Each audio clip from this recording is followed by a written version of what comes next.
देश में जैसी सरकार बनी तो वे लोग हमें छोड़ के चले गए। आज तक हमारा कोई समाधान नहीं हुआ। प्रदेश में सरकार बनी तो हमारे ऊपर लाठीचार्ज हुआ, कई बार हमारा बहुत सारी हमारी महिलाओं को पीटा गया, हमारे बुजुर्गों को पीटा गया।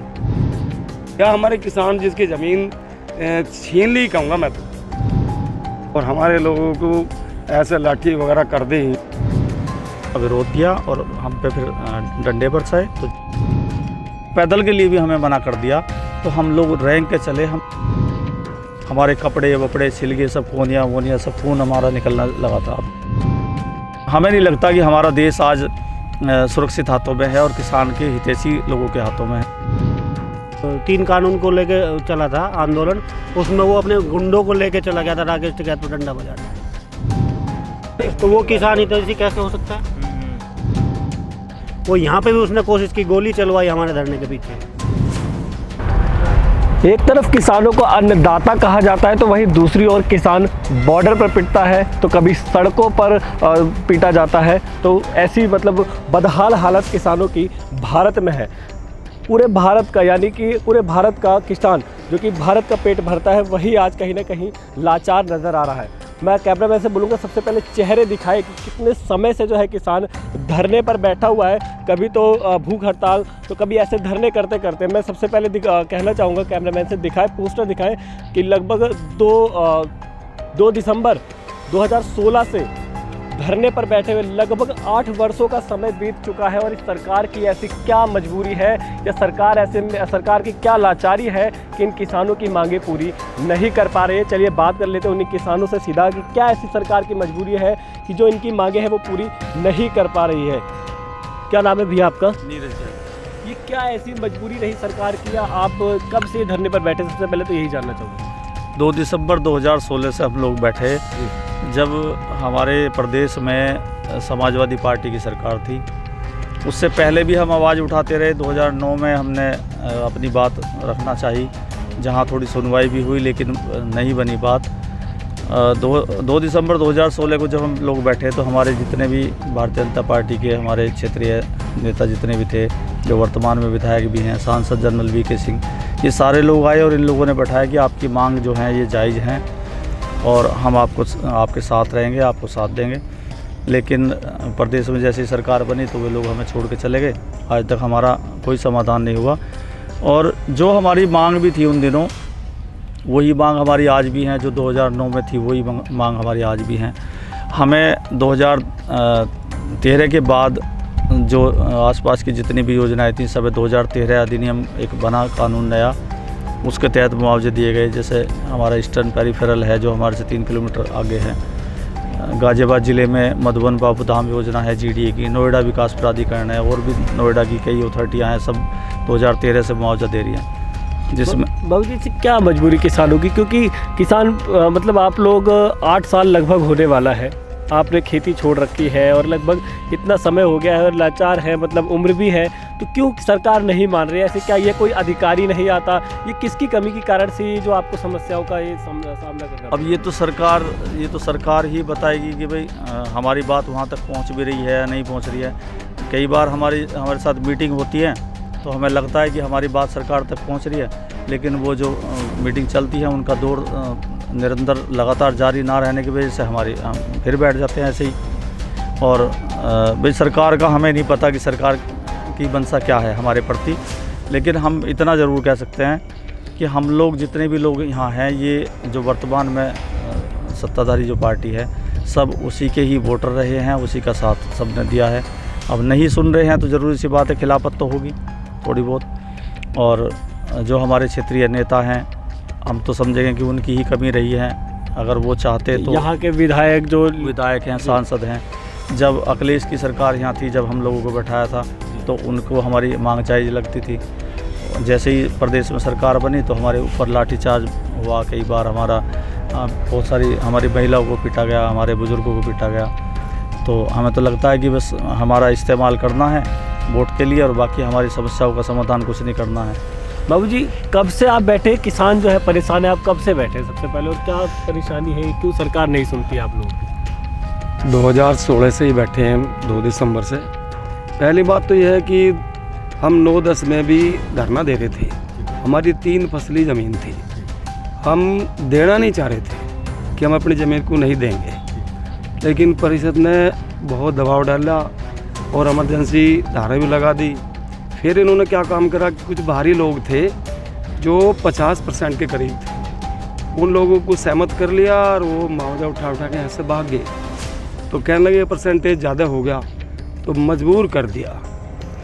अब जब से हम बैठे हैं कई बार वार्ता हो ली, लेकिन ये सोचे हैं कि फूट गिरो राज करो। ऐसी व्यवस्था ख़राब है देश में कि वाहवाही लूट रहे हैं कि मोदी जी ये कर रहे हैं, योगी जी ये कर रहे हैं, लेकिन गरीब गरीब होता जा रहा, अमीर अमीर होता जा रहा। धरातल का पता नहीं क्या हो रहा है। लोगों को कुछ शान से भी जीना चाहते हैं लोग। क्या सड़कों पे सब्जी फल बेच लेगा किसान? किसान तो खेती ही करना जानता है और यूं ही शान समझता है अपनी, लेकिन सोच रहे हैं सब मजदूरी बन जा। क्या ये लोग बिहार तक के लोग यहाँ सरकारी दफ्तर में बैठे हैं, नौकरी कर रहे हैं? क्या हमारे किसान जिसकी ज़मीन छीन ली कहूँगा मैं, तो जब इमरजेंसी की रोक लगा दी तो क्या मजबूरी थी? आज 12-15% नीट का घेरा होगा इन्होंने, सारी ज़मीन ऐसी तो पड़ी है, लेकिन कोई सुनवाई नहीं है। बाबू जी, तस्वीर भी वायरल हो रही है, उसमें आपके माथे से ब्लड आ रहा है। जो मारपीट हुई थी या लाठीचार्ज हुआ था वो किसके द्वारा, क्या थोड़ी जानकारी दी? पुलिस विभाग यहाँ ज़्यादा तादाद में था और हमारे लोगों को ऐसे लाठी वगैरह कर दी। हम लोग ज्ञापन देना चाह रहे थे, अंदर अधिकारियों को हम ज्ञापन देना चाह रहे थे अपना। तो इन्होंने हम जो रोड के किनारे हमारा तंबू लगा हुआ है वहाँ बैठे थे, वहाँ से चले ज्ञापन देने के लिए। तो पुलिस प्रशासन यहाँ गेट पर खड़ा होगा कि नहीं आप अंदर नहीं जाओगे। तो उन्होंने यहाँ रोकने का प्रयास किया हमें। हम लोग ज़्यादा संख्या में थे, हमने कहा जी हम 10-20 लोग अंदर जाके हम अपना ज्ञापन दे देंगे, तो उन्होंने बिल्कुल मना कर दिया। तो अब ऐसा कैसे हो जाएगा? जब हमारी ज़मीन ले ली, इस कार्यालय में सब लोग आ सकते हैं और हम नहीं आ सकते अंदर। हम लोग जो अगर 10-20 से ज़्यादा लोग बैठते तो यहाँ बैठते, हम 4 आदमी अपना ज्ञापन दे देते, लेकिन उन्होंने वहाँ विरोध किया और हम पे फिर डंडे बरसाए। तो जब इनको चोट लगी थी और भी कई लोगों को चोट लगी थी। देश के प्रधानमंत्री खेकड़ा आए और गृह मंत्री लोनी आए, लेकिन आप लोगों की कोई सुध लेने नहीं पहुंचा और नहीं आज तक नहीं। जब खेकड़ा आए थे पेरिफेरल हाईवे का उद्घाटन करने, तो हमारी मंशा थी कि भाई हम लोग जाएं, देश का जो राजा है हमारे नज़दीक आ रहा है, पड़ोस में आ रहा है, तो हम उनको जाके अपना ज्ञापन दें। कहीं ऐसा ना हो कि हमारी समस्या से कोई अनभिज्ञ हो और फिर हम चाहें कि भी समाधान हो जाएगा, तो कैसे हो जाएगा। तो हम लोग यहाँ से चले अपना ज्ञापन देने के लिए उनको। हमने यहाँ अधिकारियों से कहा जी हम लोग यहाँ से ज्ञापन देने वहाँ जाएंगे। तो उन्होंने कहा भाई आप ट्रैक्टरों में नहीं जाओगे। तो ट्रैक्टरों में नहीं जाएंगे तो हमारे पास क्या साधन है जी? उन्होंने कहा कि ट्रैक्टरों में नहीं जाएंगे तो कोई बात नहीं, हम पैदल जाएंगे। हम पैदल चल दिए। उन्होंने कहा नहीं भाई पैदल भी नहीं जाओगे, हम आपको 2 आदमी हम ले जाते हैं आपके और आपका ज्ञापन दिलवा देंगे। मैं कहा जी ऐसे नहीं, हम सारे लोग वहाँ रहेंगे, हम सारे सुनेंगे, हमारे 2 आदमी से आप ज्ञापन दिलवा रहे हैं नहीं दिलवा रहे हैं वो भी देख लेंगे कि क्या हो रहा है वहाँ। तो जब उन्होंने पैदल के लिए भी हमें मना कर दिया तो हम लोग रैंक के चले। हम 2 किलोमीटर बिल्कुल रास्ते में कच्ची सड़क थी, रोड पे कुछ भी नहीं था, तपती हुई धूप में हम रैंक के चले नीचे कि हम लेट के जाएंगे।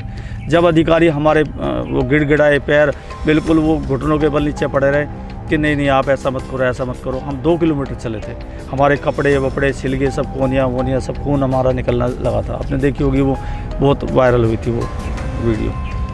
तो बस यही है कि भाई हमें नहीं लगता कि हमारा देश आज सुरक्षित हाथों में है और किसान के हितैषी लोगों के हाथों में है, नहीं है।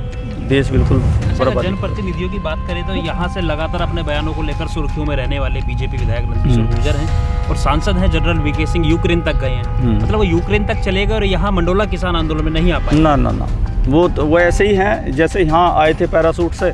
यहाँ की समस्याओं से क्या उन्हें लेना देना है? वो तो कुछ अलग ही तरह के हैं, पता नहीं इस धरती के भी हैं जन नहीं हैं। रही हमारे विधायक जी की बात, विधायक जी को हमने जब से ये सरकार बनी है ना, जब से एक बार भी कहीं प्रदर्शन करते नहीं देखा, कहीं गोकसी के मामले में। और जब तक प्रदेश में सत्ता की मलाई नहीं चढ़ रही थी तो वे लोग जगह जगह उनके हाथों में सींग रहते थे कि देखो गाय काट दी गाय काट दी। अब यहाँ ये जो आवास विकास का जंगल है, 2600 एकड़ ज़मीन है, सारी खाली पड़ी है, मात्र 2% ज़मीन में ये बिल्डिंग बना रखे हैं। यहाँ आए दिन कोई सप्ताह ऐसा जाता होगा जहाँ गोकसी ना होती है जंगल में, काट के और खाल चीथड़े उनके पड़े रहते हैं। हम लोग करते हैं कोशिश कि भैया कोई विवाद ना हो, मामले ऐसे ही चल रहे हैं, गर्मा गर्मी का माहौल है, हिंदू मुस्लिम का कोई कह देगा जिनको मुस्लिमों ने ये काट दिया वो काट दिया, पता नहीं क्या हो जाए। तो हमारे विधायक जी जो है आके आज तक उन्होंने कोई कार्रवाई के लिए किसी तरह के लिए खड़े नहीं हुए हैं। कुछ लोग तो ये भी कहते हैं कि इन लोगों ने अपना मुआवजा ले लिया, लगातार ये हर साल का इनका ड्रामा हो गया है, उनके लिए क्या कहना चाहिए आप? जो लोग इस बात को कहते हैं वो भी ठीक है, वो उनकी सोच है। जहाँ भी मुआवजे बढ़ा के दिए गए हैं वो लेने के बाद ही दिए गए हैं, पहले मुआवजा ले लिया और फिर दिया गया। और हम लोग जब इन्होंने मुआवजा निर्धारित किया, हम लोग जब अपनी मांग अगर ये ना रखे हुए हों तो हमें गलत ठहरा सकते हैं। जब आपने 1100 रुपये कहा, जब भी जो मैंने बताया कि 2325 रुपये पेरिफेरल हाईवे को दिया, हम कैसे गलत हैं? हमें 1100 से पहले आपने अगर 500 दिया होता और 1100 हमने ले लिया होता 500 के बाद बढ़ के, तो हम शायद गलत होते कि भाई पहले 500 दिया था, बढ़ा के 1100 दे दिया, तो अब फिर ऊपर को मांगने लगे। हमारे साथ हमसे पहले जिन योजनाओं को हमसे ज़्यादा दे दिया गया, मात्र 3 किलोमीटर की दूरी पे है, जिसका प्रधानमंत्री जी शिलान्यास करने आए थे, हम यही पूछने जा रहे थे वहाँ। हमारे ज्ञापन में यही बात थी कि क्या केंद्र सरकार अगर ज़मीन लेगी तो पैसा ज़्यादा देगी और राज्य सरकार लेगी तो पैसा कम देगी? वो ज़मीन ऐसी कैसी थी कि उसमें क्या सोना उगल रही थी, वो जो हमारी कोयला उगल रही थी, जो उसका मुआवजा 2325 और हमारा 1100। दिल्ली से 0 किलोमीटर पे है, आप जाएंगे जो आवास विकास की सीमा है उससे मात्र 300-400 मीटर दूर जो दिल्ली की सीमा लगती है। तो हम ज़्यादा अच्छे हैं, हमसे 3-4 किलोमीटर और बागपत की तरफ को चलेंगे वो ज़्यादा ज़मीन अच्छी। तो बहरहाल तो स्थिति ये है कि कोई भी अगर यहाँ के अगर जनप्रतिनिधि की बात करें तो कोई नहीं आ रहा है यहाँ पे सुध लेने। ना खुली छत के नीचे आप किशोर विधायक गाजीपुर डंडा बजाने चला गया था राकेश टिकैत पे, आपने ध्यान दिया, तो वो किसान हितैषी कैसे हो सकता है? जो देश का जो 3 कानून को लेके चला था आंदोलन, उसमें वो अपने गुंडों को लेके चला गया था राकेश टिकैत पे डंडा बजाने। वो यहाँ पे भी उसने कोशिश की, गोली चलवाई हमारे धरने के पीछे। देखिए खुली छत के नीचे किस तरीके से किसान बैठे नहीं दिखाई। देखिए लगातार आप बैठे हैं और कैसे मतलब दिक्कत नहीं होती इतने, मतलब 8 साल हो गए, सरकार कोई मतलब आया नहीं आया, जो कोई अधिकारी कोई नेता कुछ तो लेने आया होगा कि हाँ सरकार मतलब किसानों के लिए इतना करना चाहिए। नहीं, आते हैं चुनाव के टाइम पे आते हैं, अच्छा, आचार संहिता लगा के आते हैं कि हम ये देंगे वो देंगे, हमारी सरकार बनाओ, और हम जो करेंगे। जब चुनाव हो जाते हैं उसके बाद कोई नहीं आता, कोई भी नहीं आता। नहीं। अभी पिछले 15 दिन से पिछले 15 दिन से हमारा लगातार ये चल रहा था कि हमारी मीटिंग चलेगी, मीटिंग है। तो कमिश्नर मैडम ने यहाँ एक लेटर भिजवाया कि जो प्रमुख सचिव हैं उन्होंने एक लेटर दिया है कि कमिश्नर किसानों के साथ तालमेल बनाकर इनका समाधान करें। लेकिन उसमें 1-2 मीटिंग हमारे साथ कर ली, उसके बाद हम वो भी जब करिए, पहली एक मीटिंग के लिए हमें तालाबंदी एक गेट की करनी पड़ी, जब वो इन्होंने मीटिंग कराई। फिर जब उसके बाद की अब मीटिंग का क्रम तो हमारा जारी रहे, तो इन्होंने कहा कि अगले सप्ताह मीटिंग करेंगे, नहीं करी, हमें दूसरे गेट की तालाबंदी करनी पड़ी। जब तीसरी बार मीटिंग के लिए बात आई कि भाई अब कैसे हो मीटिंग, फिर उन्होंने डिले कर दिया, तो हमने इस कार्यालय की तालाबंदी करी थी। जो अधीक्षण अभियंता हैं, ये 8 दिन ताला हमारा रहा था इस पर, और ये इस कार्यालय में नहीं घुसे थे। हमने गलत किया सही किया वो तो कानून की बात है, उनको क्या हिसाब लगाना है, लेकिन एक मीटिंग के लिए डीएम और कमिश्नर की मीटिंग के लिए भी हमें संघर्ष करना पड़ रहा है। हम ये चाहते हैं कि समाधान वार्ता से निकलेगा, बातचीत से निकलेगा, हमें अधिकारियों के सामने बैठा कर वार्ता होनी चाहिए, वार्ता हो और हमारी बात सुनी जाए, हम अपना पक्ष रखें। हमारे साथ एक किसान और मौजूद है जो कि बहुत बुजुर्ग हैं, एक बार इनसे बात करेंगे। बाबा कैसा लग रहा है अब आप 8 साल से बैठो यहाँ पर, इतना मतलब सरकार सुन नहीं रही सब कुछ? जी सरकार सुन नहीं रही, हम तो दुखम सुखम यहाँ में जाडे पाड़े में यहाँ पड़े हैं, कोई सुनता ही ना। मैं सारा दिन ऐसे बैठे रहते? सब ऐसे ही बैठे हैं, खेती बाड़ी सब बंद है, बस खेती बाड़ी कुछ इन्होंने ले ली, थोड़ी बहुत बच रही है, उसमें जो काम ही ना था यहाँ पड़े हैं। और क्या आते नहीं कि मतलब नेता वेता कि हाँ चलो भाई सुन लो? हाँ, यहाँ कोई नहीं आता, नहीं आता। तो भैया ये भी टलका दें या अधिकारी भी टलका देते हैं। देखिए जिस तरह से लगातार हमने आपको दिखाई, किसान चाहे रोडों पर हो, चाहे कहीं भी धरना प्रदर्शन को लेकर हो, बैठे रहते हैं, लाचार है, लेकिन सुनने वाला कोई नहीं है। और भी लोगों से बात करेंगे किसानों से। सर क्या ये समस्या है, सरकार नहीं आती और लोग कहते हैं कि आपको मुआवजा मिल गया फिर भी बैठे हैं, ये तो इनका मतलब रोज? देखो, हर आदमी का, हर कोई किसान हो या कोई, सबका अपनी लड़ाई लड़ने का अधिकार है। हमारे इस योजना में कमी है, तो इसीलिए तो बैठे हैं हम यहाँ। 8 साल से बैठे हैं ना, हमें कौन बैठने दे रहा। दूसरी बात ये, इन्होंने हमारे प्लाट भी काट रखे, 10% प्लाट देने इन्हें, इन्होंने 5% काटी, पैसा काट लिया सारा हमारा। 10% प्लॉट है हमारे, 10 के 10 ही काट रखे। अब कह रहे हैं कि 5 देंगे तुम्हें, हम 5 कैसे ले लें भाई? 13 साल से तुम पैसा बरत रहे हो हमारा, हमें कोई प्लॉट नहीं दिया, हमें कुछ लेना देना कुछ नहीं।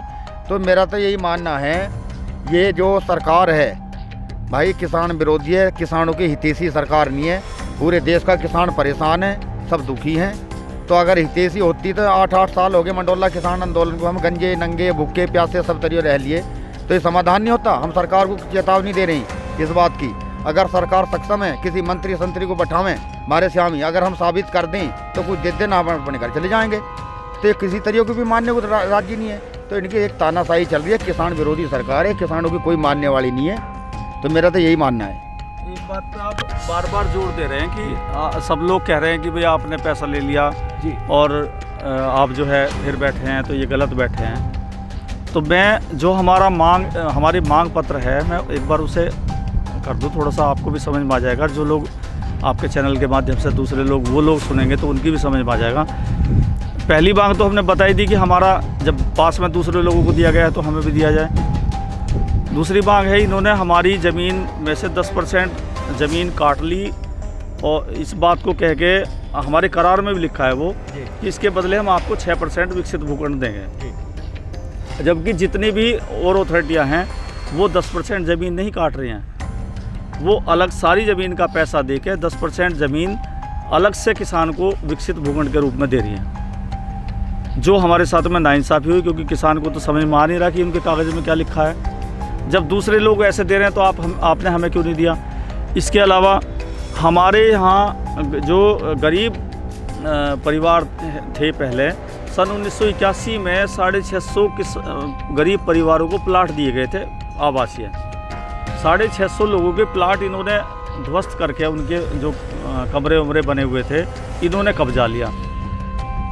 आज तक इनके कब्जे में है, उनको कुछ नहीं दिया गया। अच्छा, सपा कांग्रेस का क्या रोल है? क्योंकि सपा की सरकार में ये सब हुआ तो उनको करना चाहिए था ये, क्योंकि तब से आंदोलन चलता हुआ आ रहा है। नहीं है, जो यहाँ के सब उनके क्षेत्रीय कार्यकर्ता हैं, किसी को कोई लेना देना नहीं है। सबको चुनाव के समय पे किसान नज़र आता है, बाकी सब चोर चोर मुसेरे भाई, कोई कसर का नहीं है। बस हमें तो ये है कि जो हमारे चौधरी राकेश टिकैत हैं उनका सहारा है, राजनीतिक संगठन है, ऐसे जो लोग संगठन है वही लोग किसान का कुछ भला करवा सकते हैं, बाकी नहीं करवा सकते हैं। और सरकारों पर विश्वास नहीं है? ना, हमें कुछ दिखाई नहीं दे रहा। चलिए, कहीं ना कहीं सरकार को लेकर मन में असंतोष की भावना यहाँ पर ज़रूर दिखाई दे रही है, और ऐसे इनकी गुजारिश भी है कि सरकार इनकी बातों को सुने, और सुनना भी चाहिए, क्योंकि अन्नदाता अगर सड़क पर बैठा है तो इससे बड़ी दुर्भाग्य की बात कोई और नहीं हो सकती। मैं अपने सहयोगी रवि के साथ, मैं शिवांशु दुबे, न्यूज़ 1 उत्तर प्रदेश।